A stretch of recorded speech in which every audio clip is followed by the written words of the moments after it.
Baik, bismillahirrahmanirrahim. Ibu-ibu, kita masih di modul 2 tentang pengelolaan keuangan dan perencanaan usaha, Bu ya.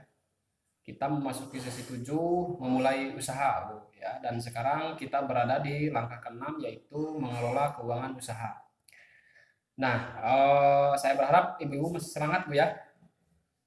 Kita yel-yel dulu, Bu. Oke. Masih ingat kan yel-yelnya, Bu? Ya. Mau tambah pendapatan? Buka usaha yuk. Nah, seperti itu Bu ya. Nah, oke.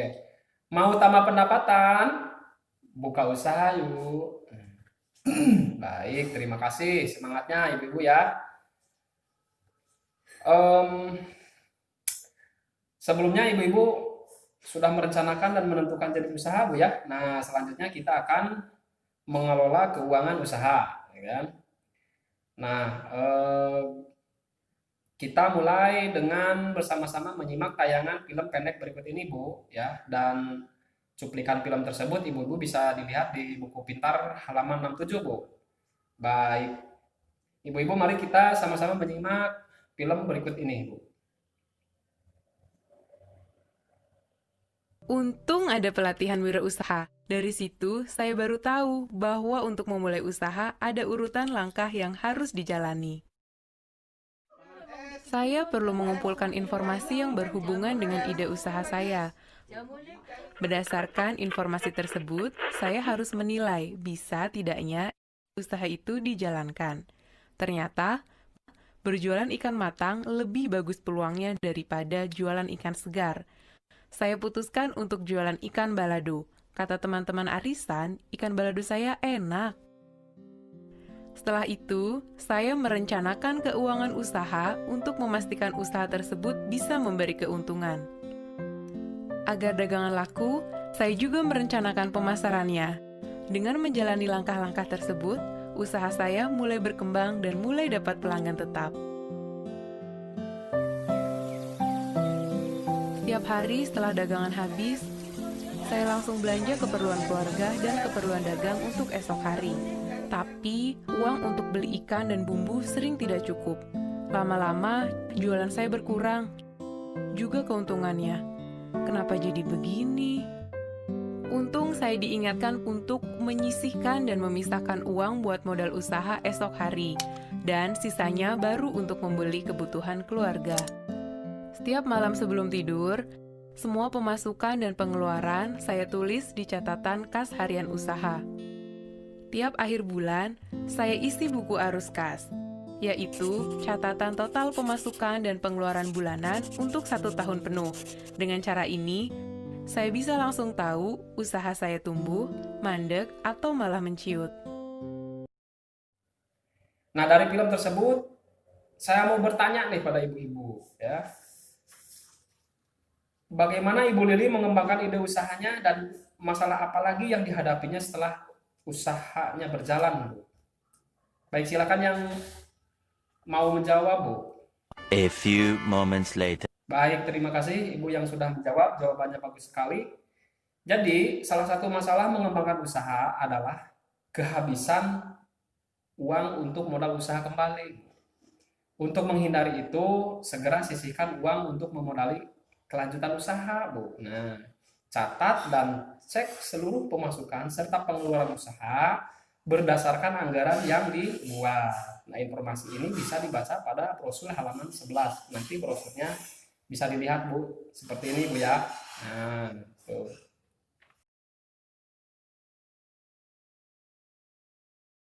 Nah, jadi banyak kasus menunjukkan uang yang didapat dari suatu usaha atau hasil penjualan barang digunakan untuk memenuhi kebutuhan keluarga tanpa memperhatikan jumlah uang yang seharusnya disisihkan untuk modal usaha berikutnya.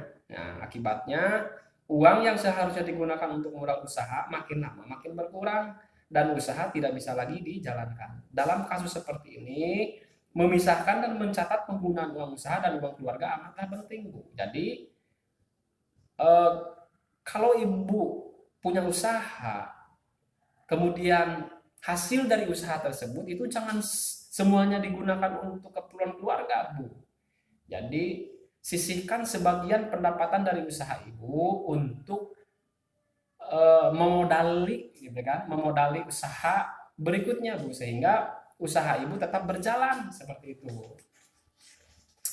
Nah, supaya keuntungan usaha bisa terus diperoleh, kita harus dapat mengendalikan pemasukan dan pengeluaran dengan cara membuat catatan kas harian dan arus kas tahunan untuk usaha.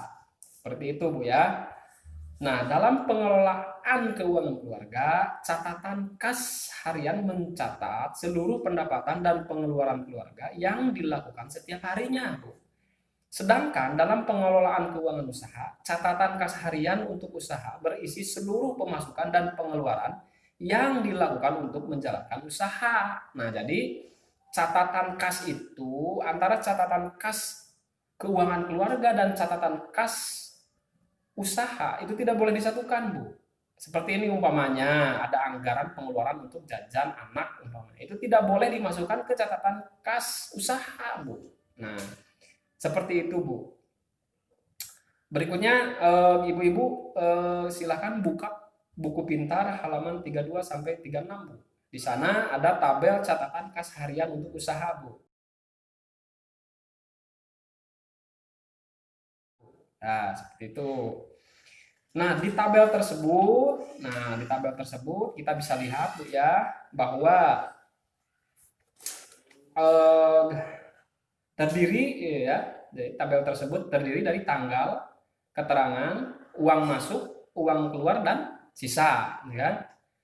Nah, kita bisa disimulasikan satu persatu ya Bu ya. Nah, sebetulnya simulasi kejadiannya itu tadi udah disampaikan sebelumnya di simulasi di lembar cerita 3B Bu ya.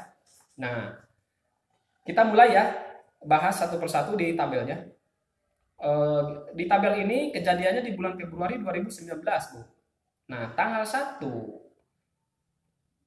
Ibu Lili itu dalam menjalankan usahanya di tanggal 1 Ibu Lili pinjam uang gitu kan dari adiknya sebesar Rp100.000. Nah, jadi di keterangan silahkan diisi pinjam dari adik. Nah, di uang masuk itu dicatatkan 100.000 Bu. Nah, jadi uang keluar kosong, dah sisa berarti uang Bu Lili punya sisa uang 100.000. Nah, di tanggal yang sama Ibu Lili juga membeli untuk kebutuhan usahanya, yaitu beli panci 1 buah Bu. Nah, harga panci 1 buah itu 15.000 Bu. Jadi posisinya kita simpan di kolom uang keluar. Nah, jadi sisa uang Ibu Lili itu 100.000 dikurangi 15.000, jadi sisanya ada 85.000. Masih di tanggal 1 Ibu Lili membeli gas Bu. Harga tabung gas itu 15.000, sama kita simpan di kolom uang keluar. Jadi sisa uang Bu Lili sekarang sisanya 70.000.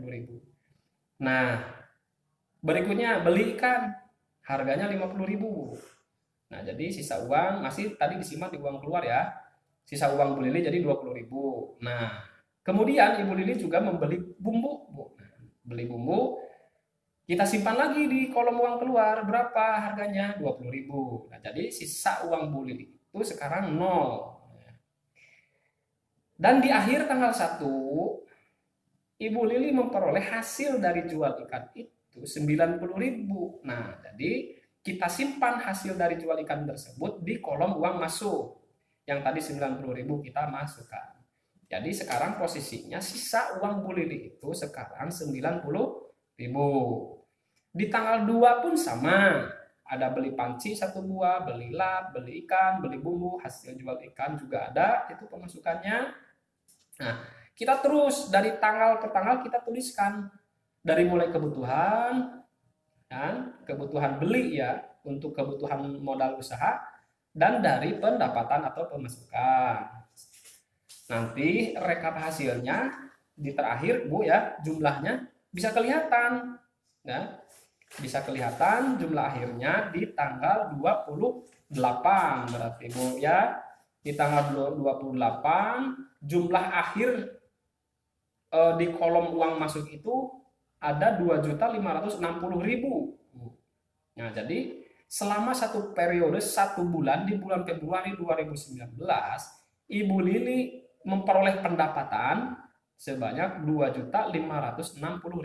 Nah, dan jumlah keseluruhan pengeluaran, artinya yang ada di kolom uang keluar itu 2.417.000. Nah, jadi kita bisa menjumlahkan tuh ibu ya. Jadi uang yang masuk ada 2.560.000 dan kebutuhan ada 2.417.000. Jadi 2.560.000 dikurangi 2.417.000 sebagai pengeluaran, itu sisanya jadi ada 143.000, Ibu.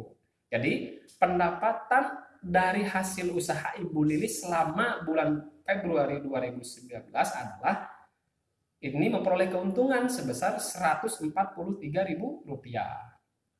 Nah, jadi di akhir minggu atau bulan, catatan kas harian ini dapat membantu kita mengetahui yang pertama, apakah usaha kita untung, yaitu jika total pemasukan lebih besar ya, atau rugi, gitu kan? Yaitu jika total pengeluaran lebih besar.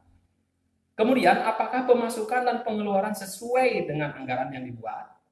Dan selanjutnya, barang-barang apa saja yang paling banyak laku, atau pada hari apa saja penjualan cukup banyak, sehingga kita bisa menyiasati langkah penjualan di minggu atau bulan berikutnya. Nah, seperti itu Bu ya. Untuk mengetahui apakah usaha kita bertambah untungnya, tetap atau berkurang, maka kita harus buat rangkuman total pemasukan dan pengeluaran tiap bulannya Bu, dari catatan kas harian. Nah, rangkuman itu kita sebut sebagai tabel arus kas. Nah, tabel arus kas. Jadi, mari kita lihat ya, tabel arus kas untuk usaha ya. Kita lihat di buku pintar halaman 37. Silakan dibuka Bu.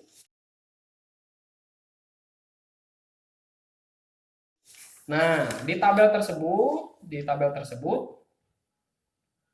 kita bisa melihat bahwa selama tahun 2019 dimulai dari Januari sampai Desember ya, uang masuk dari alur usaha Ibu Lili ya, uang masuk itu pertama dari modal pinjaman, ada dari hasil penjualan kan. Jadi dijumlahkan, kita bahas ya, di bulan Januari modal pinjamannya 100.000, dari hasil penjualannya 2.160.000. Jadi total pemasukan selama bulan Januari 2.260.000. Nah, terus uang keluarnya berapa? Nah, uang keluarnya selama bulan Januari pertama, untuk membeli peralatan sejumlah 32.000, membeli bahan baku sejumlah 1.695.000, lainnya 100.000. Nah, jadi total pengeluaran selama bulan Januari itu 1.827.000. Nah, jadi kita bisa melihat nih, apakah posisinya di bulan Januari ini untung atau rugi. Tadi rumusnya apa, Bu? Ketika uang masuk lebih besar daripada uang keluar, berarti posisinya untung, Bu. Nah, tapi sebaliknya, kalau uang masuk angkanya lebih kecil daripada uang keluar, berarti kondisi usahanya dalam keadaan rugi. Pun begitu selanjutnya Bu, dari tadi mulai Januari, Februari, Maret, April sampai Desember.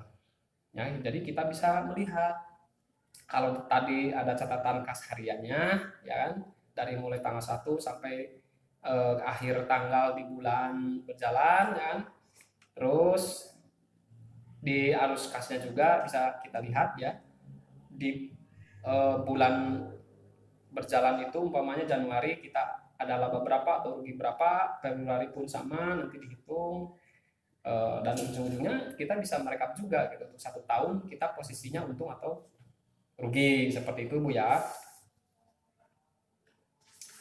Nah, jadi perubahan saldo dari bulan ke bulan menunjukkan naik turunnya keuntungan usaha Bu. Jadi umpamanya ketika Januari kita mempunyai keuntungan 1 juta umpamanya, dan di Februari ternyata keuntungan kita 500.000, berarti kondisi usaha kita mengalami penurunan, penurunan keuntungan usaha. Ada yang Mau bertanya sampai di sini, Bu? Mungkin penjelasan kaitan dengan tadi pengelolaan keuangan usaha, Bu. Baik, terima kasih. Kalau tidak ada yang ditanyakan, penjelasan saya kaitan dengan pengelolaan keuangan usaha sampai di sini dicukupkan sekian. Mohon maaf atas kekurangan. Diakhiri dengan Assalamualaikum warahmatullahi wabarakatuh.